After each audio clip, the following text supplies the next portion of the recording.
திமிரு பிடிச்ச புருஷோத்தமன் கையில கொம்ப வச்சுக்கிட்டு கோபமா வீட்ல நின்னுட்டு இருந்தத அவனோட மனைவி ஸ்ரீலக்ஷ்மி பார்த்தா. என்னங்க இது? யார் மேல கோவம் இப்படி கொம்போட நின்னுட்டு இருக்கீங்க? வேற யாரு ஸ்ரீலக்ஷ்மி? அந்த பிச்சைக்கார ராகவன் தான். நான் எவ்வளோ சொன்னாலும் கேட்கவே மாட்டேங்கிறான். தினம் தினம் ராத்திரி வந்து வீட்டு திண்ணையில படுத்துக்கிறான்.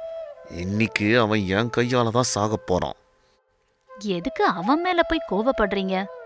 அவன் திண்ணையில படுக்கறதால திண்ணை ஒன்னும் கரைஞ்சு போகல, பீரோல வச்சிருக்கிற பணமும் ஒன்னும் குறைஞ்சு போகல.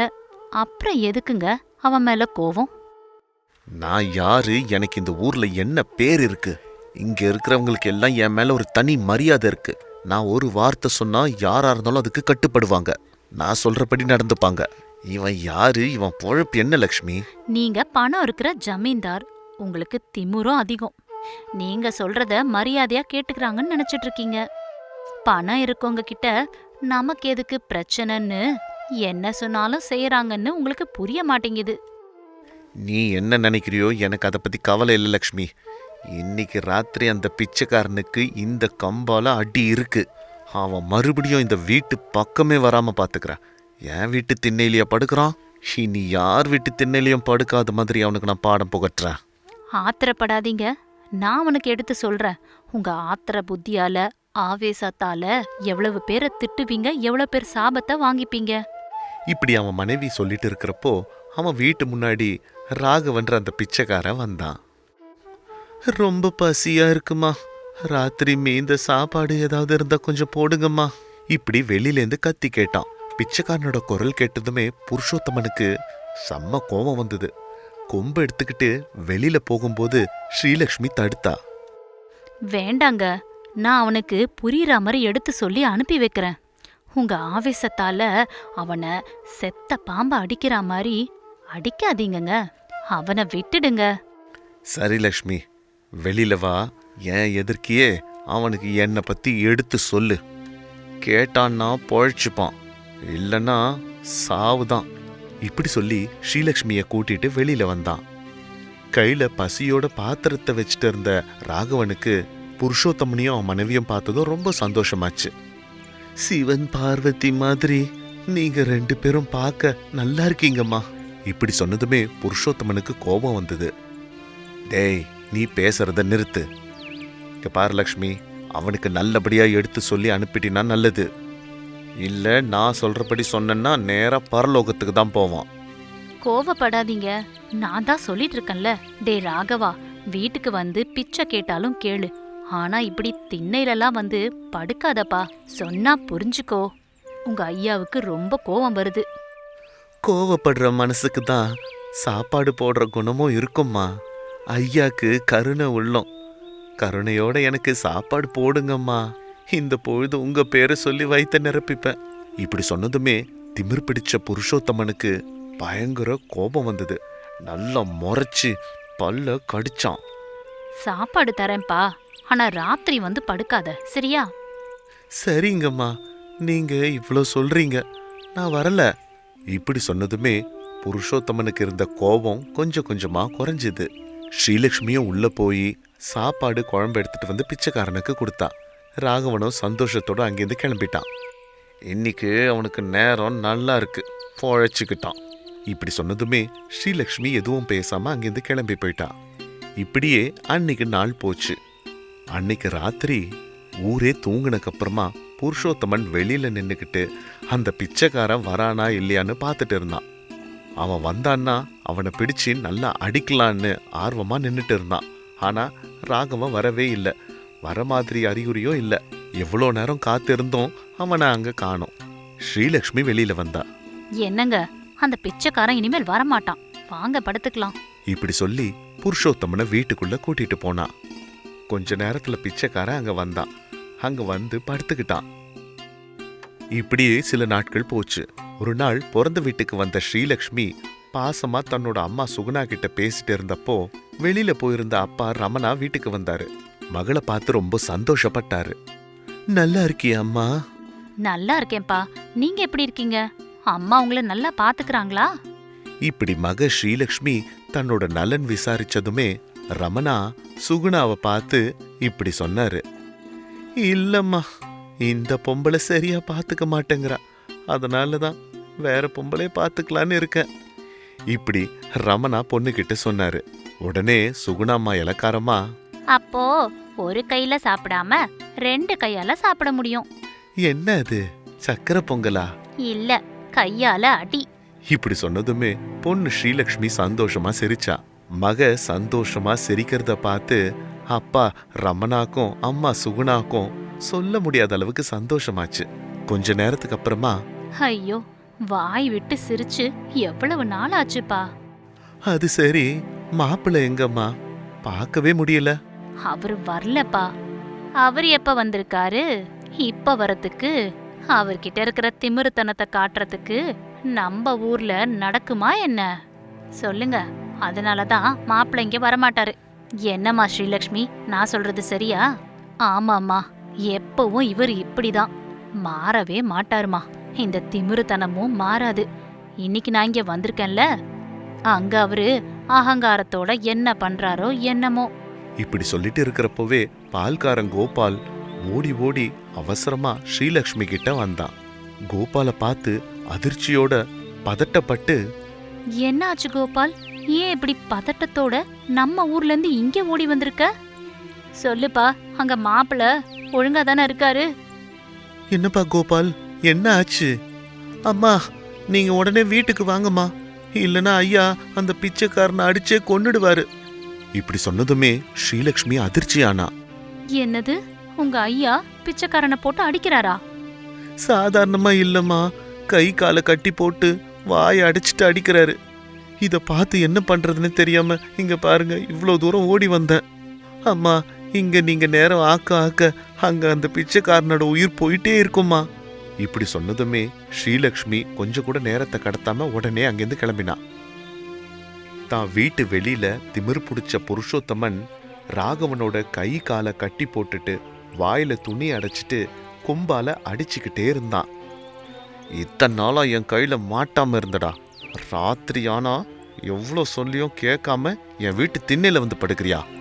இன்னைக்கு என் கையில மாட்டின சாக போறப்பாரு. உனக்கு தினம் சாப்பாடு போடுற அம்மாவும் இங்க இல்ல, இப்பத்திக்கு வரவும் மாட்டாங்க. இப்படி ராகவனை அடிச்சுக்கிட்டே இருந்தான். ஊர்க்காரங்களும் நின்று பார்த்துட்டு இருந்தாங்க. அங்க கிட்டங்கூட இருந்தான். அவனுக்கு ஒரே சந்தோஷமா இருந்தது. அதுக்குள்ள அங்க ஸ்ரீலக்ஷ்மி வந்துட்டா. அடிச்சிட்டு இருந்த தன்னோட கணவனை பார்த்து கோபம் வந்தது.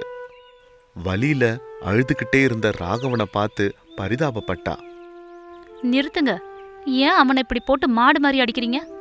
இப்படி சொல்லி ராகவன் கிட்ட வந்தா ஸ்ரீலக்ஷ்மி. கை கால் கட்டெல்லாம் அழுத்து விட்டுட்டு வாயில அடைச்சிருந்த துணியையும் எடுத்தா. தண்ணி குடிக்கிறியா ராகவா? வேணாம்மா, உங்களுக்கு ஒரு கும்பிடு, நீங்க கொடுக்கற சாப்பாடுக்கு ஒரு கும்பிடு. ஏங்க, ஏன் ராகவ போட்டு இப்படி அடிக்கிறீங்க? இவன் தினம் தினம் நம்ம வீட்டு திண்ணையில எதுக்கு வந்து படுக்கிறான்னு உனக்கு தெரியாது லக்ஷ்மி. எதுக்கு படுத்துக்கிறான்னு உங்களுக்கு தெரியுமா? எனக்கு தெரியும் லக்ஷ்மி. நம்ம தூங்குனதுக்கு அப்புறமா நம்ம வீட்டில இருந்து நகை பணம் இதெல்லாத்தையும் எடுத்துட்டு போறதுக்காக தான். இப்படி உங்களுக்கு கிட்ட சொன்னானா? ஆமா லக்ஷ்மி, யோசிச்சு பார்த்தா எனக்கு கூட அதான் உண்மைன்னு தோணுது. இப்படி சொன்னதுமே ஸ்ரீலக்ஷ்மி கோபமா, டே கிட்டா, எங்கடா இருக்க? என் முன்னாடி வா, இல்லனா உன்னை ஊருக்கு முன்னாடி மானத்தை வாங்கிடுவேன். இப்படி சொன்னதுமே கிட்டையும் பயந்து போய் அங்க வந்தான். டே கிட்டா, உன் குழந்தை மேல ஐயா ஊர்ல இல்லாதப்ப நீ என்ன பண்ண? திண்ணையில படுத்துட்டு இருந்த இந்த பிச்சைக்காரன் என்ன பண்ணான்? சொல்லுடா கிட்டா, நான் ஊர்ல இல்லாதப்போ என்ன பண்ண? மன்னிச்சிடுங்க ஐயா, நீங்க ஊர்ல இல்லாதப்போ திருடுறதுக்கு வந்தேன். அப்ப இந்த ராகவன் தான் காப்பாத்திருக்கான். அன்னைக்கு இந்த பிச்சைக்காரன் இல்லனா நான் செத்து போயிருப்பேன். உங்களோட பணமும் போயிருக்கும். என்னையும் இழந்துட்டு உங்க பணத்தையும் இழந்துட்டு நீங்க என்ன பண்ணிருப்பீங்க? உங்க கிட்ட இருக்கிற திமிருத்தனம் உங்க மூளைய யோசிக்க விடாம பண்ணுது. இப்படி சொன்னதுமே புருஷோத்தமன் தன்னோட கையில இருந்த கொம்ப கீழே போட்டுட்டான். வழியில இருந்த பிச்சைக்கார ராகவன் கிட்ட வந்தான். மன்னிச்சிடு ராகவா, இனி நீ ஊர் முழுக்க தெரிஞ்சு பிச்சை எடுக்கணுங்கிற அவசியம் இல்ல. என் வீட்லயே காவல்காரனா உன்னை நான் வச்சுக்கிறேன். உனக்கு வயிறார சாப்பாடு போட்டு கண்ணார தூங்குறதுக்கு என்னோட திண்ணையையும் தரேன். இப்படி சொன்னதுமே மனைவி ஸ்ரீலக்ஷ்மியும் பிச்சைக்கார ராகவனும் சந்தோஷப்பட்டாங்க. ஊர்ல திமிரு பிடிச்சவன் பண்ண உதவின்னு எல்லாரும் சொல்லுவாங்க. வா ராகவா, உனக்கு பட்ட காயத்துக்கு நான் மருந்து போடுறேன். ஐயா, ஏதோ புத்தி கெட்டு இந்த மாதிரி செயலை செய்யணும்னு நினைச்சேன். இனி இப்படி நான் செய்யவே மாட்டேங்க ஐயா. என் மனைவி பிள்ளைகளுக்காக என்னை விட்டுடுங்க ஐயா. இப்படி கெஞ்சி கேட்டதால புருஷோத்தமனும் நல்ல மனசு பண்ணி அவனை விட்டுட்டான். அன்னையில இருந்து புருஷோத்தமன் திமிர்தனத்தை விட்டுட்டு மரியாதையா வாழ ஆரம்பிச்சான். இது இவங்க கதை. இன்னொரு அற்புதமான கதையோட உங்களை சந்திக்கிறேன். நன்றி. ஒரு அழகான ஊர்ல பணக்காரரான ஜெகபதின்னு ஒருத்தர் வாழ்ந்து வந்தாரு. அவருக்கு தானம் தர்மம் பண்றதுல கொஞ்சம் கூட விருப்பமே கிடையாது. ஆனா அவர் மனைவி சுகுணாக்கு அந்த ஊர்ல இருந்த கோவில்ல அன்னதானம் செய்யணும்னு ரொம்ப நாளா பிரார்த்தனை இருந்தது. இந்த விஷயத்த ஒரு நாள் தன்னோட கணவன் கிட்ட சொல்லணும்னு நினைச்சா. என்ன சுகுணா, என்கிட்ட ஏதோ சொல்லணும்னு வந்திருக்கியா? ஆமாங்க, ஆனா விஷயத்த சொன்னதுக்கு அப்புறம் நீங்க என்ன சொல்ல போறீங்கன்னு தான் எனக்கு பயமா இருக்கு. நான் என்ன சொல்லுவேன்றத நினைச்சு நீ பயப்படுறனா, அது கண்டிப்பா தானம் தர்மம் பண்றதா தான் இருக்கும். ஆமாங்க, ஒரு கணவனா நீங்க என்ன நல்லா புரிஞ்சு வச்சிட்டு இருக்கீங்க. ஆனா ஒரு மனைவியா நீ மட்டும் என்ன புரிஞ்சிக்கவே மாட்டேன்ற சுகுணா. இந்த தானம் தர்மத்தை பத்தி என்கிட்ட நீ பேசாதன்னு நான் உன்கிட்ட எத்தனையோ முறை சொல்லியிருக்கேன். எனக்கு கோபம் வந்ததுன்னா நான் என்ன பண்ணுவேன்னே தெரியாது. அழுதுட்டு நிப்ப. நீங்க பொம்பளை பொண்ணா பிறந்து வயசுக்கு வந்து கல்யாணம் பண்ணி மாமியார் வீட்டுக்கு போனதுக்கு அப்புறம் கல்யாணம் ஆகி இத்தனை நாள் ஆகியும் குழந்தை இல்ல மலடின்னு எல்லாரும் சொல்றத கேட்கும்போது அப்ப என்னோட கஷ்டம் உங்களுக்கு புரியும், வலியும் உங்களுக்கு புரியும். சுகுணா, நமக்கு குழந்தைங்க இல்லைன்ற வருத்தம் உனக்கு மட்டும் இல்லை, எனக்கும் தான் இருக்கு. மனைவியா இருக்கிறதால அதை நீ வெளியில சொல்லி அழுகிற. நான் கணவன், அதை உள்ளுக்குள்ளேயே வச்சு எவ்வளோ அழுகிறேன் தெரியுமா? அதுதான் வித்தியாசம். இப்படி சொல்லிட்டு இருக்கிறப்போ வருத்தத்தோட ஜெகபதியை பார்த்தா சுகுணா. அது மட்டும் இல்லாம நீ வீட்லயே இருக்கிறதால அந்த வருத்தம் இன்னும் அதிகமாக தான் இருக்கும். நானும் வெளியில போயிட்டு வந்துட்டு இருக்கேன். அவங்களோட இவங்களோடன்னு பேசி நேரத்தை கழிக்கிறதால அந்த வருத்தத்திலேருந்து கொஞ்சம் மீண்டு வந்து வாழ்ந்துட்டு இருக்கேன். நீங்க சொல்றது சரிதாங்க. ஆனா ஒரு தடவை நம்ம ஊர்ல இருக்கிற கோயில் பூஜாரி சொன்ன மாதிரி அன்னதானம் செய்யலாங்க. நம்ம கிட்ட நிறைய பணம் இருக்குல்ல, எனக்கு வேண்டியது தாய்மை, அதனால பண்ணலாங்க. கவலைப்படாத சுகுணா, நமக்கும் நல்ல நாள் வரும். அது மட்டும் இல்லாம நீ புடவை குங்குமம் வளையல் இதெல்லாம் தானம் பண்ணிட்டு தானே இருக்க. அதை நான் எதுவும் தடுக்கலையே. அதெல்லாம் உன் மேல இருக்கிற அன்பால தானே சுகுணா. இப்படி சொல்லிட்டு ஜெகபதி கிளம்பி போயிட்டார். சுகுணாவும் வருத்தத்தோட அழுதுகிட்டே வீட்டில் இருந்த கடவுள் சிலை கிட்ட போனான். அந்த அம்மன் சிலையை பார்த்து, என்னம்மா இது, உன்னை நான் மனசார அம்மான்னு தினமும் பூஜை பண்ணிட்டு இருக்கேன். ஆனா அதுக்கு பலனா என்ன நீ இப்படி ஏமாத்தலாமா? இது முறையா? உன்னோட பக்தையான எனக்கு நீ இப்படி ஒரு விஷயத்த பண்றதுக்கு என்னை காட்டுக்கே அனுப்பிடலாம். இப்படி வேண்டிக்கிட்டு தன்னோட வருத்தத்தை சொல்லிட்டு இருக்கிறப்போ கோபால் கமலான்ற தம்பதியர் கல்யாண வயசுக்கு வந்த தன்னோட மக லாவண்யாவை கூட்டிட்டு அங்க வந்தாங்க. அம்மா, சுகுணாம்மா வீட்டில் இருக்கிறீங்களாம்மா? இப்படி கத்தி கேட்டாரு. வீட்டுக்குள்ள கடவுள் முன்னாடி நின்றுட்டு இருந்த சுகுணா அதை கேட்டு வெளியில வந்தா. கோபால் கமலா லாவண்யாவை பார்த்தா. அம்மா, பொண்ணுக்கு கல்யாண நிச்சயம் பண்ணியிருக்கோம். உன் கையால குங்குமம் வச்சுட்டு போலான்னு வந்தோம்மா.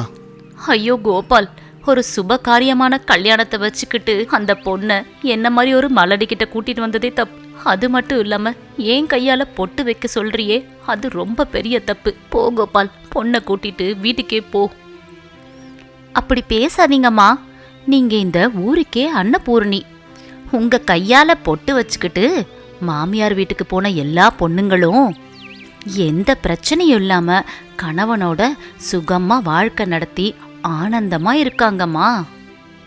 அந்த அதிர்ஷ்டத்தை என்னோட பொண்ணுக்கும் கொடுங்கம்மா.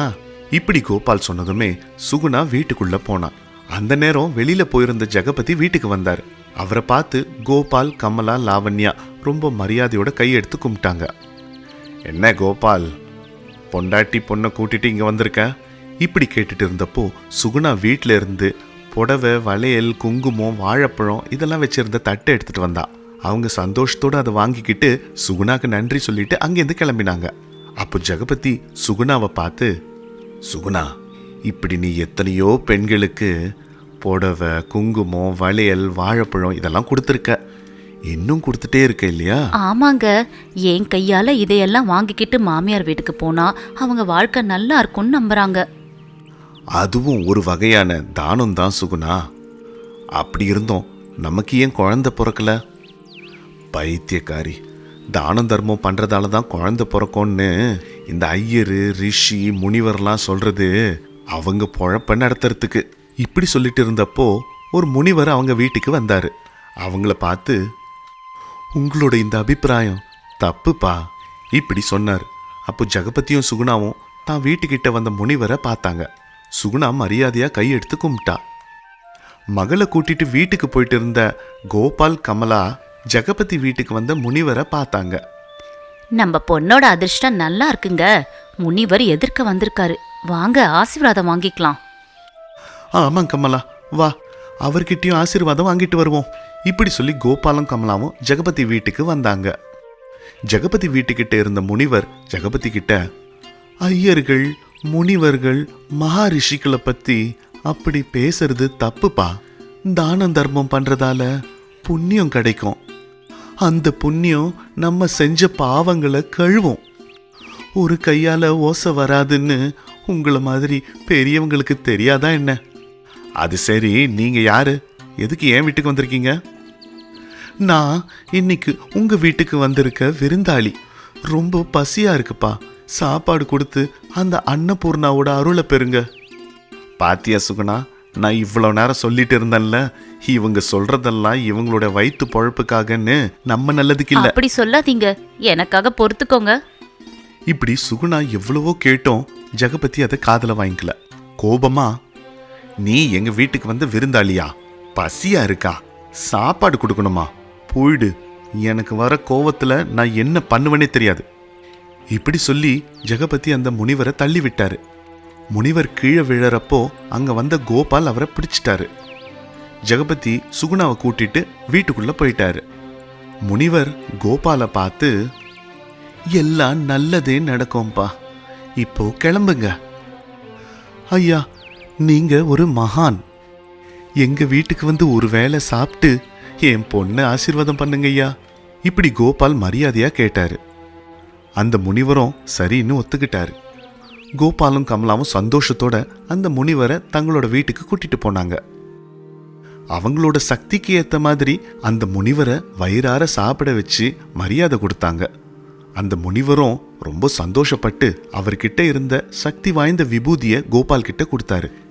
இங்க பாருப்பா, இது ரொம்ப சக்தி வாய்ந்த விபூதி. உங்களால முடிஞ்ச உங்க சக்திக்கு ஏத்த மரியாதையை நீங்க பண்ணதால இத நான் உங்களுக்கு கொடுக்கறேன். ஐயா, இது மகா பிரசாதம். இந்த பிரசாதத்தை நீங்க மட்டும் வச்சுக்கிட்டீங்கன்னா அது பெரிய தவறு. இத நீங்க உங்களுக்கு மட்டும் இல்லாம நல்ல காரியங்க செய்யறவங்களுக்கு கொடுத்தீங்கன்னா தான் உங்களுக்கு புண்ணியம் கிடைக்கும். இத நல்லா ஞாபகம் வச்சுக்கோங்க. இப்படி சொல்லிட்டு அங்கேருந்து கிளம்பி போனாரு முனிவர். இப்படியே சில நாட்கள் போச்சு. கோபாலும் கமலாவும் தங்களோட மகளோட திருமணத்தை நல்லபடியா முடிச்சு அவளை மாமியார் வீட்டுக்கு அனுப்பி வச்சாங்க. ஜெகபதியும் எந்த ஒரு தான தர்மம் செய்யாம தன்னோட சொத்து பத்துக்களை பாதுகாத்து வந்தாரு. ஒரு நாள் சுகுணா சமையல் வேலையை முடிச்சுட்டு வயலுக்கு போயிருந்த தன்னோட கணவருக்காக சாப்பாடை கேரியர்ல கட்டிக்கிட்டு அங்க போனா. அப்போ கோபமா வேகமா ஓடி வந்த காளை மாடு ஒன்று சுகுணாவை முட்டிருச்சு. இந்த விஷயத்தை தெரிஞ்சுக்கிட்டு ஜெகபதி சுகுணாவை வீட்டுக்கு கூட்டிட்டு வந்தாரு. வைத்தியர் வந்து சுகுணாவை பரிசோதிச்சு ரொம்ப சோகமா, இனி நம்ம கையில எதுவும் இல்லைங்கய்யா இப்படி சொல்லிட்டு வைத்தியர் கிளம்பிட்டாரு. அந்த ஊர்லயே இருந்த சுகுணாவால நன்மை அடைஞ்ச நிறைய பேரு சுகுணாவை பார்க்கறதுக்கு வந்தாங்க. கோபால், கமலா தங்க கிட்ட இருந்த சக்தி வாய்ந்த விபூதியை நினைச்சாங்க. அந்த விபூதியை எடுத்துக்கிட்டு ஜெகபதி வீட்டுக்கு வந்தாங்க. ஐயா, இந்த விபூதியை ஒரு முனிவர் கொடுத்தாருங்க ஐயா. இது அந்த முனிவர் கொடுத்த சக்தி வாய்ந்த விபூதிங்கய்யா. உங்களுக்கு சம்மதம்னா இதை அம்மாக்கு வச்சு விடுறனே. இந்த ஊர்ல இருக்கிறவங்களுக்கெல்லாம் சாப்பாடு போட்டு நல்லா பார்த்துக்கிட்ட அன்னபூரணி அம்மா பொழைக்கணுங்க ஐயா. சரி கோபால், அப்படியே பண்ணு இப்படி ஒத்துக்கிட்டாரு ஜெகபதி. கமலா அந்த விபூதியை எடுத்துட்டு போய் அடிப்பட்ட இடத்துல தடவி விட்டாங்க. கொஞ்ச நேரத்திலேயே சுகுணா பூர்ணமா குணமடைஞ்சு எழுந்துட்டா. இத பார்த்து ஜெகபதியும் அந்த ஊர் மக்களும் ரொம்ப சந்தோஷப்பட்டாங்க. சுகுணா செஞ்ச புண்ணிய காரியங்கள் கோபால் ரூபத்துல வந்து அவளை காப்பாத்திருக்கான்றத உணர்ந்து ஜெகபதி அன்னிலிருந்து தான தர்ம காரியங்களை செய்ய ஆரம்பிச்சாரு. கோபாலும் கமலாவும் அந்த முனிவர் சொன்னபடியே நல்ல காரியங்கள் செய்யறவங்களுக்கு அந்த விபூதியை கொடுத்து வந்ததால அவங்களுக்கு புண்ணியமோ தங்கமோ நிறைய சேர்ந்தது. இத பார்த்து சந்தோஷம் அடைஞ்சு அதிதி தேவோ பவன்னு அந்த முனிவரை வணங்கினாங்க. இது இவங்க கதை. இன்னொரு அற்புதமான கதையோட உங்களை சந்திக்கிறேன். அது வரைக்கும் நன்றி.